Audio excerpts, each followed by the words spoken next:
Looks like you Hi. fixed your hair today. I just woke up 5 minutes ago. It must just be the visor. It's making it look Yeah. like it's It's just wet. like that you fixed it. It's like all standing up, trying to be styling. No, I put this on, and then when it comes off, Okay. it goes everywhere.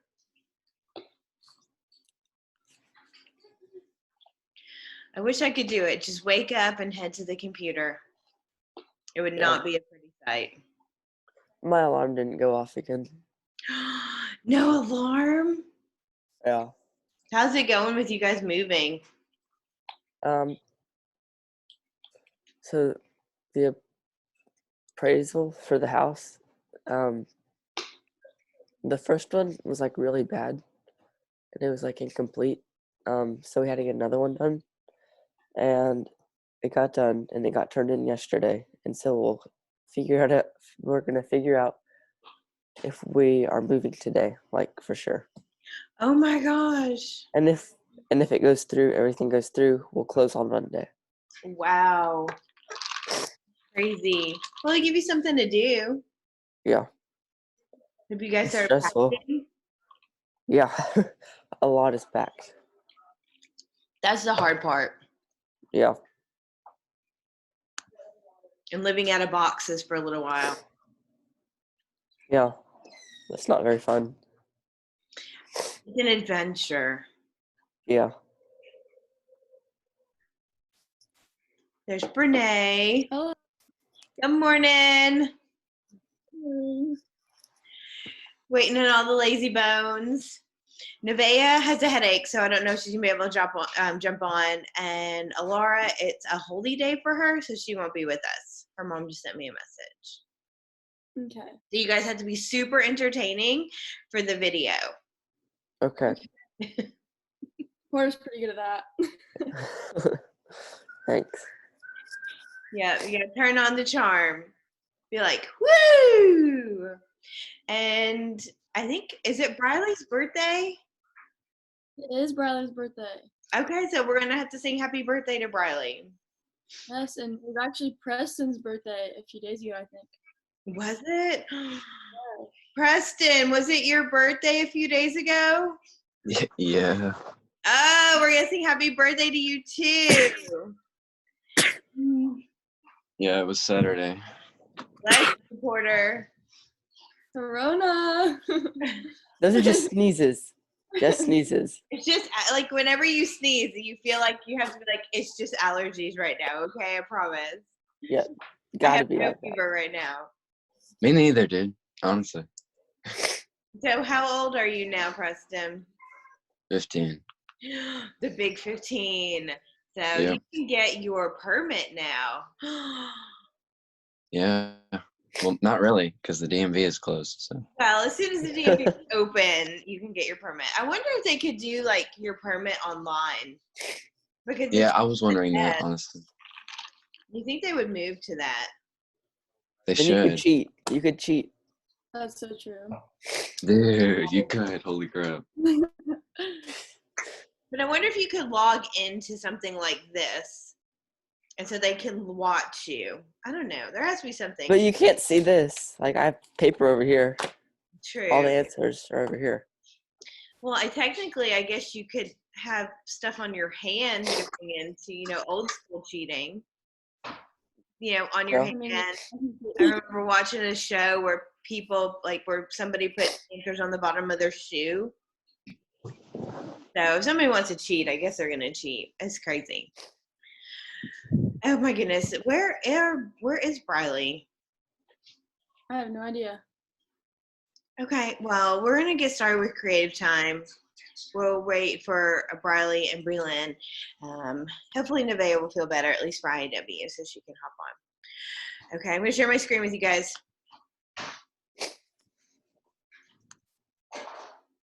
Can we see our beautiful buck right here? Oh yeah. Yep. Okay. Okay, so we're going to talk about chapters 4 and 5 today. And because you guys are going to know all the answers so fast, we will start watching the video, the movie. It's not spot on directly to the book by any means. Oh, here's Briley and Breland.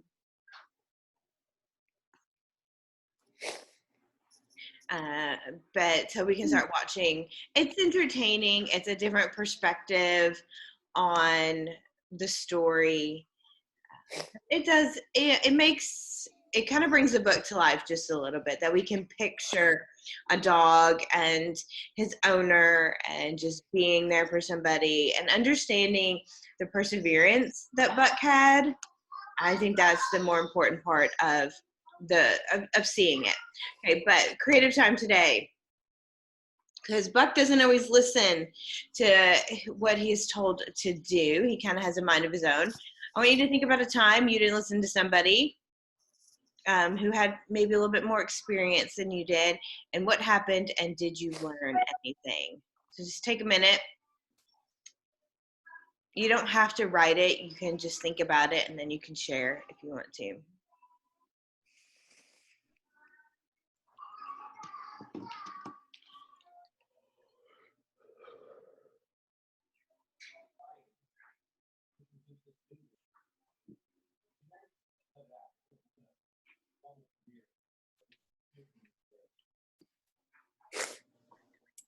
Anybody have something that comes to mind? Or you guys always listen to your elders, always listen to the person who's more wise than you are?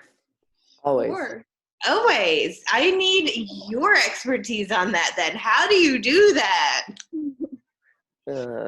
Good question. It is a good question. I feel like the first one that comes to mind is when my younger sister interrupts me a lot. That gets a little frustrating. So then, like, my dad instructs me, but, like, sometimes I don't listen because, I think I know it's best. Yes. Little siblings are lots of fun, aren't they? Oh, yeah. I mean, she's great. She's just really good at interrupting as well. Oh, yeah. Yeah.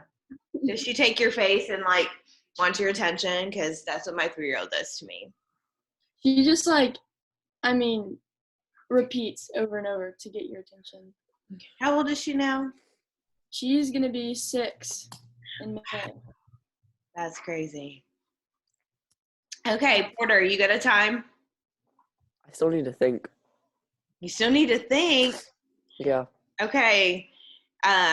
Preston, you got a time when you didn't listen? I don't know, man. Older and wiser? You listen all the time? Yeah, pretty much. Pretty much? Okay. You did. Okay, Briley and Breland, are you guys together? I know they're on mute, and all I see. Yeah. Okay.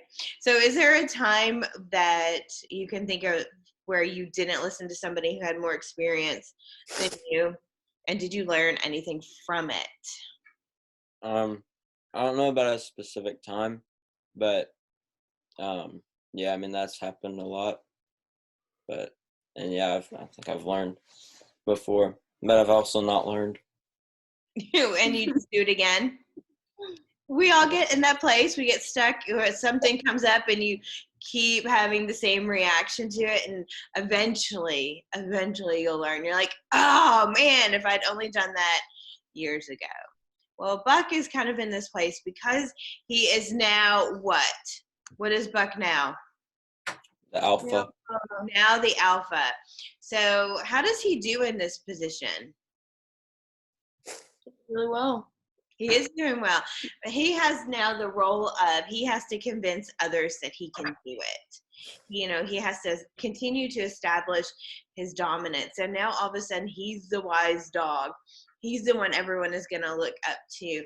But he's still trying to find his place in the world. But he feels a lot better now that he doesn't have to fight Spitz all the time. And so he's continuing on this journey, and Buck begins to wonder why men do what. And it's really a deep thought for a dog. Yeah. Because I don't think dogs really think about this. I don't know. I would like to know how dogs think, if they think. like I've always wondered, like babies before they learn words and how to communicate, what goes on in their mind. So it's kind of like the same thing for a dog. So Buck begins to wonder why men come in and out of his life. It's a really deep thought. I would think that this is a thought that a person would have of why somebody would come into your life and then they would have to leave. And maybe we've all experienced that with a friend. We've had a really close friend, and then all of a sudden they're no longer in our life anymore. We've had to make the decision to let them out of our life. So this is showing Buck's intellect as well as his, I don't want to say like he's a philosopher by any means, but for a dog, come on, that's a pretty deep idea. And then he has a dream. What does he dream? You guys remember what he dreams? Anybody? I could read off the screen, the caveman thing. Yes, the caveman. Or, yeah. He pictures himself with a caveman. So we see like his instinct of like, I'm becoming more wild by the moment. If you were to dream that you were hanging out with a caveman, what do you think that would mean? You're cuckoo. You're cuckoo? Okay. Or you just imagine it or something creative. It could be a sign that something creative is about to happen. It sounds like one of my dreams. One of your dreams? Yeah, it's weird dreams lately, for me anyway. But if we look at what a caveman might represent, like a symbol of it, and that would be like a primal instinct, because how do you picture a caveman? Wild and crazy. Wild and crazy, like, coming out with the club and like hair really long and wild. If you've ever seen the movie The Croods. I've seen it. Yeah, so the Croods, like right there, and they're, like sniffing everybody's armpits and, chasing some crazy bird for an egg, and they don't know what shoes are or what a belt is. Just thinking about the movie. It's really a very funny movie. But so, wearing the saber-tooth tiger skin as their clothes. So we think of something that's just purely like primal instinct, like, like gonna come at you and beat on your chest, and King Kong in some kind of weird way. But so Buck is getting to that primal instinct about who he is deep down inside, which shows us a lot about where he's going with this and what's going to happen to him, and maybe choices he might decide to make in the future. Okay, then we have another dog who dies. Which dog dies? What'd you guys put down? Did you get it? I had Dave, but on like a farther who dies, like the next one. Okay. Well, Dave dies next. He's sick. He doesn't want to leave.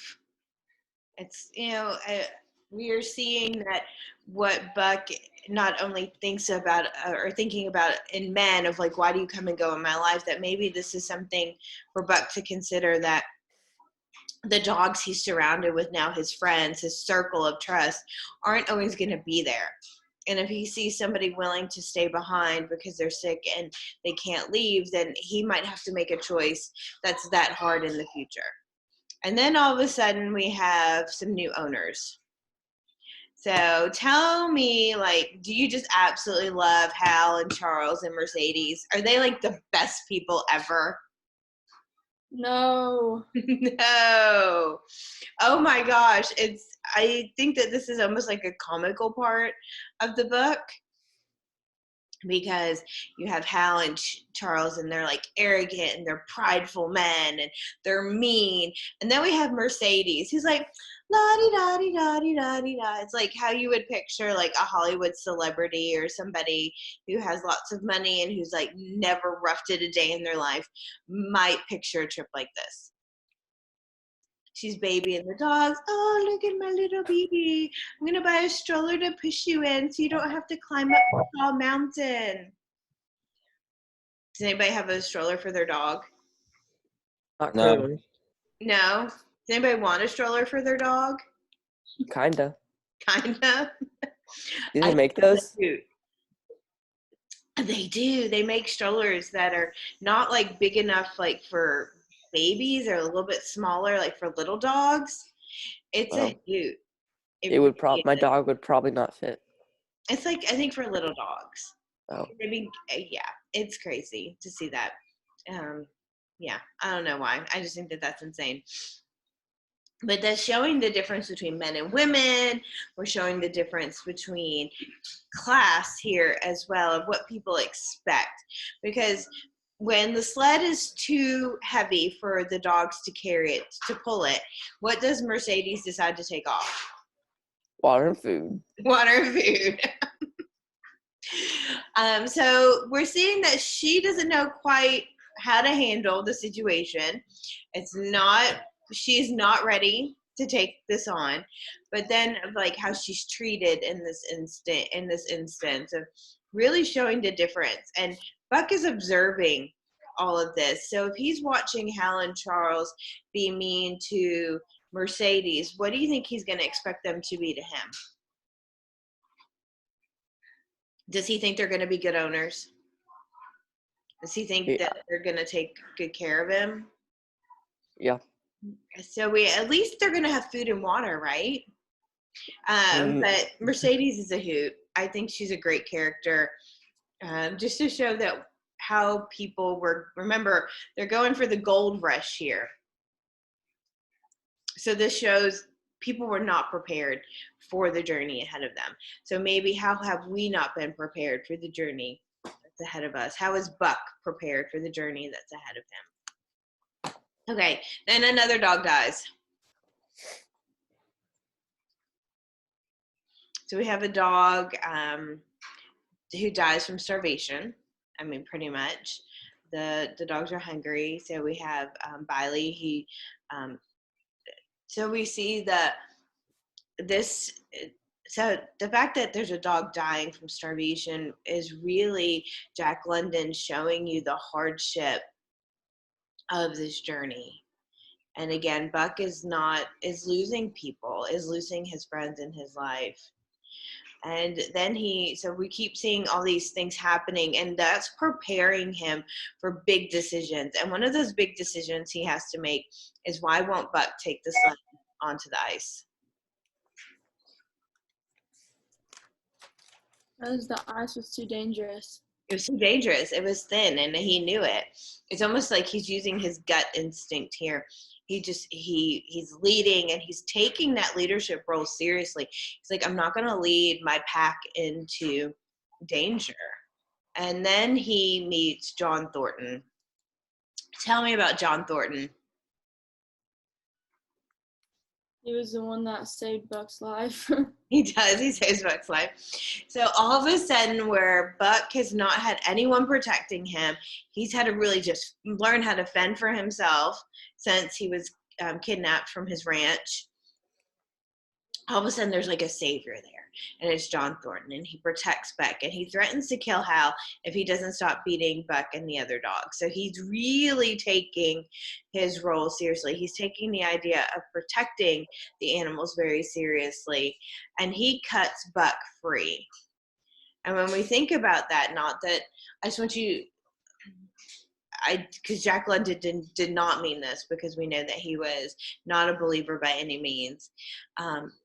But to think about maybe the symbolism here, when you've been cut free from something and you have freedom.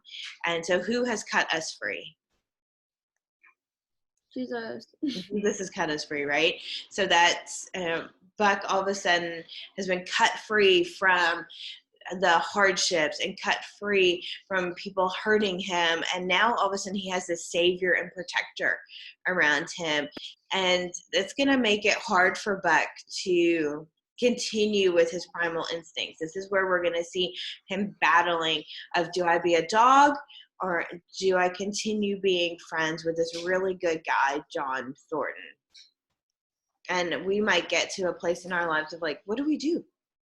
And just seeing it as kind of like a fork in the road that Buck might have to make in the last 2 chapters of the book. Okay, so what means genuine affection for Buck? What does Buck do?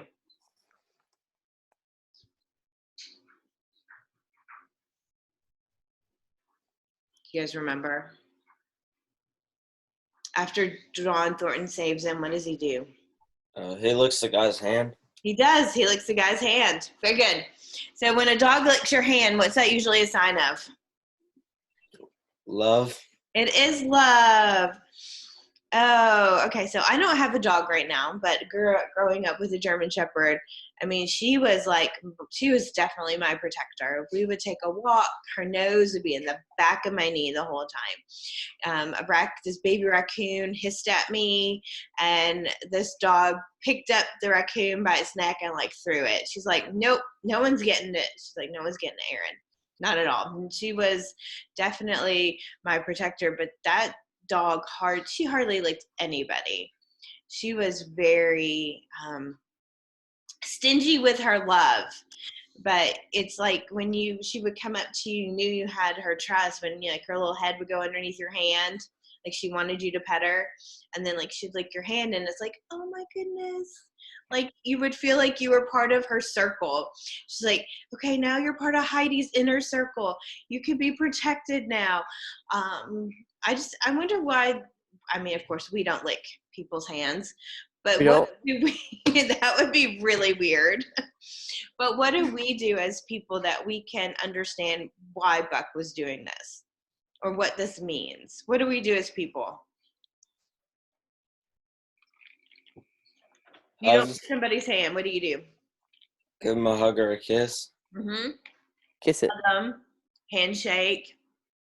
Fist bump. Everyone's doing the elbow bump right now. Not that we're allowed to get that close to anybody. Yeah, we're all gonna like elbow bump right now. So hug, kiss, handshake, high five. It's like an acceptance thing. There's a connection there. So Buck is letting us know that he appreciates John Thornton. And this is just the beginning of their relationship. That is actually going to be a genuine relationship between a man and a dog. Okay, who has started working on their project? I have. Okay. How's it going? Good. Oh, look at you. It's good. Does anybody have Mm-hmm. any questions about it? Actually, yeah. Okay. Do you take like the poems from the book or just like any poems at all? Anything. Okay, is it okay if it comes from the book? Yes. Okay, because my mom thought it came from the book, so I did that. Yeah, that's totally fine. Okay. Yep. I really like projects to be what you want them to be. I kind of give guidance, and then if somebody wants to change it or add to it, because then it means you're accepting it and you're making it your own. You're licking your project and your work on it. You're like, oh, I have an idea. Yeah, so it means like you're accepting it. I don't know. That's just how I am. Okay, so just to like recap chapters 4 and 5. So chapters 5, that Francois and Perrault have realized what has happened to Spitz from Buck's fresh wounds, and that they decide to make Solex the lead dog because of his experience. But and are shocked when Buck attacked the older dog, demanding Spitz's place. For the rest of the morning, the men tried to force Buck back into his place, and with no avail. So this is Buck really taking a stand. He's like, I am not listening to you guys at all. I know where I'm supposed to be.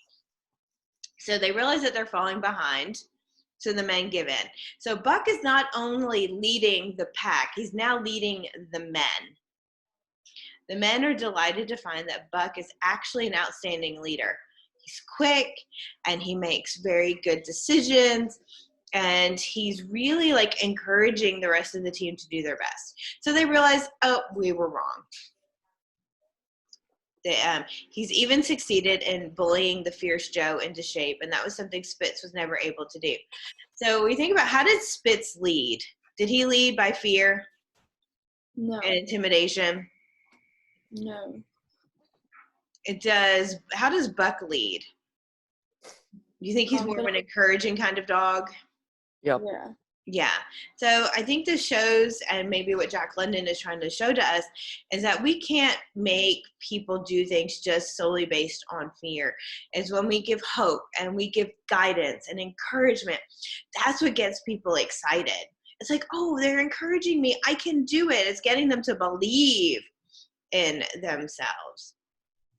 So the team now has finished the run in record time and then is sold by the cheerful Francois. Oh, poor, getting rid of their dog. Under his direction, the team pulled a heavy load of mail back down the trail that they have traveled. Along the way, Dave comes ill, his condition is worsened, and the drivers unharness him so he can run alongside with the team. But Dave's pride as a sled dog won't let him accept his new role. He forced the drivers to let him serve in the traces until he could no longer go on. At that point, the driver has to shoot him. So this is a very hard part. This was a hard part for me in the book. And when you realize, like, because he has so much pride, if he just would have gotten maybe on the sled, if he had just done what he was supposed to do or what was asked of him, but his pride of who he was wouldn't let Dave do anything else but what he knew, what he was used to. And Buck is learning that maybe we have to make choices in our lives, and choices are not always easy choices. I wish all choices were easy choices. I don't know about you. Do you guys wish all choices were easy choices? Yeah. Even sometimes, what do you want to eat for lunch is a hard choice. No. Wait, yes, yes it is. No, it is. It can be. Yeah. The only time it's an easy choice is when Porter brings his George Foreman to Eagle. He's about to grill a sandwich. Bring it online now. Mm-hmm. So Buck's had to learn a really important lesson here, that pride might get in the way of something. Pride might get in the way of keeping you alive. But he's also learned that when he has a gut instinct, it's better for him to go with it as a dog, because he knew he was supposed to be the pack leader. So words that you might have seen in this chapter, did it, oh my goodness, do any of you remember these words?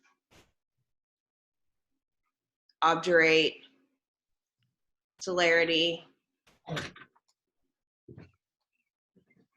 I don't know if it's in your version of the book, but just in case, we have some definitions, like obdurate, meaning stubborn, celerity, speed, convulsive, producing upheaval, shaking.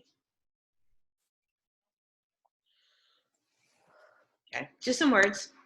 Okay. And just in case you see those words again. And then two important quotes from the book, or lines from the book, from chapter 4. But it was in giving the law and making his mates live up to it that Buck excelled. So this is where we see Buck has come into his own. He stepped up as a leader, and that he really excelled in encouraging his fellow dogs. And then Dave had bitten through both of Salak's traces and was standing directly in front of the sled in his proper place. So this is Dave's pride. So we have two dogs here who have learned some pretty big lessons. Dave realizes he's about to die and still won't stop doing his job. And Buck has come into a new job and realizes he's really, really good at it. And both dogs, in essence, are following their instinct in some kind of weird way. Okay, chapter 5. Quick summary. After a month on the trail, Buck and the rest of the team were exhausted, but instead of receiving the rest they needed and deserved, they were sold to the greenhorns from the United States. Hal, Charles, and Mercedes were weak, inexperienced, and foolish, and we learned that very, very quickly. They did not listen to the experienced drivers, but left the town with the team still weak and exhausted. Early in the trip, they overfed the dogs to try to strengthen them. This resulted in their having to underfeed the dogs later on in the trip. Several of the new team dogs starved, and experienced dogs suffered horribly. When they reached John Thornton's camp, the dogs were near the end of their stamina, and the trail was deteriorating. Ignoring Thornton's advice not to go on, they prepared to head out onto the treacherous ice. But Buck refuses to go any further. He has this feeling of impending doom. Hal whipped and beat Buck nearly to death until John Thornton saved him.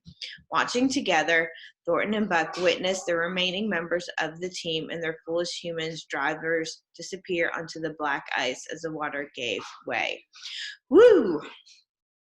How do you feel as Buck has to watch his team fall into the ice?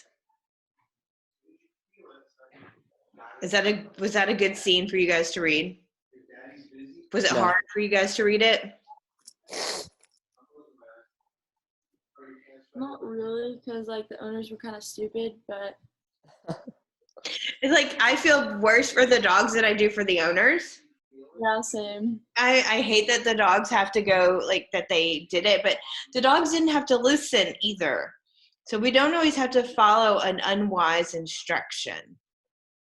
And I think biblically, that's true, as well as to really seek the guidance of God and the Holy Spirit when making decisions.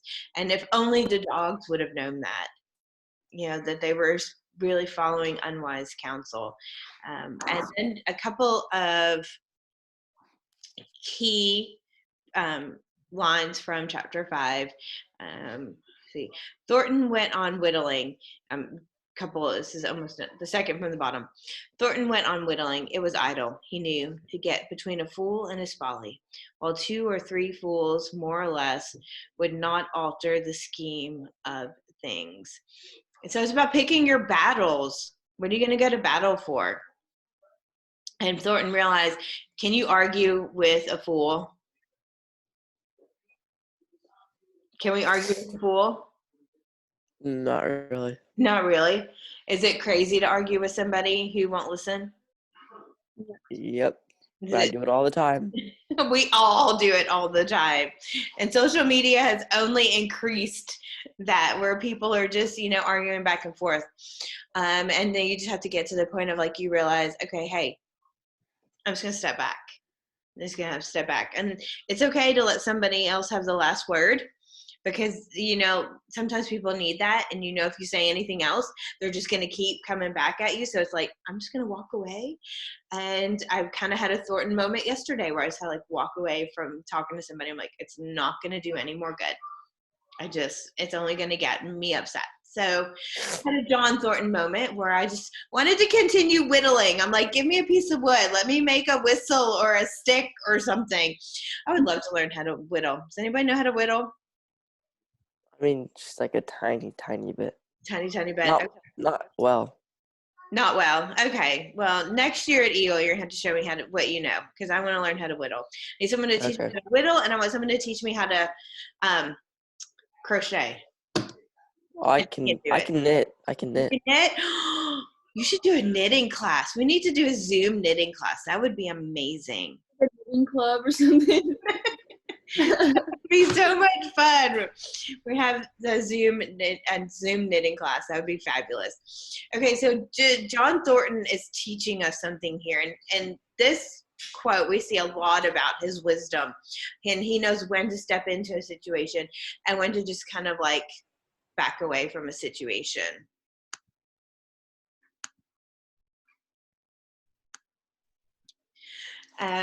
So we are going to take the rest of class now, and we're going to watch. Hopefully it comes through, because I had some problems with my audio yesterday on a video. So hopefully it comes through. We're going to watch part of the movie today. Are you guys okay with that? Yes, ma'am. Okay. It's fine. Yeah. It's fine. Of course. Movies are amazing.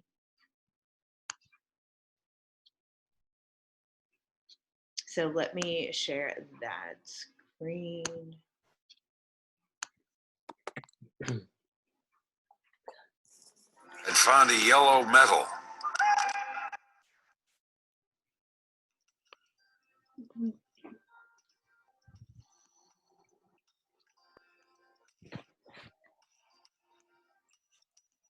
It was in all the papers at the time. Men searching in the Arctic had found a yellow metal